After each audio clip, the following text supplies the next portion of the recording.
成立68党的原子能委员会，今仔正式改制做核能安全委员会，直接互行政院管哦。对原本的2级机关变做是3级机关。头一任的主委是学者陈东阳。早起核安会正式挂牌成立，针对防降级，主委是强调讲能源经费无变，嘛袂影响到原本的核子安全、辐射安全的管制。 行政院长陈建仁、副院长陈文灿甲首任核能安全委员会主委陈东阳做伙由红色布条见证核安会成立。核能安全委员会正式成立。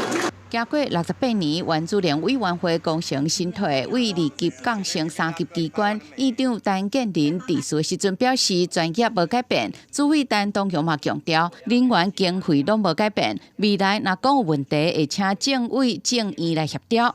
外界某质疑的声音，烦恼降级了后可能会管袂掉台电。核安会强调，依法管制无问题。我们有相关的这个核能的管制的法律，那么我们是依法来独立行使这方面的核能安全的管制。林内要争取原能会变成1级机关的前主委蔡春红表示，迄时阵无成功，最后降为3级是高不理想之事。面对未来小型核电厂 SMR 甚至核融合的发展，降级的核安会敢有法度应用国际趋势呢？伊认为组织的规模甲国家能源政策联动。小能源正在调整，继续使用，考虑继续使用核能的话。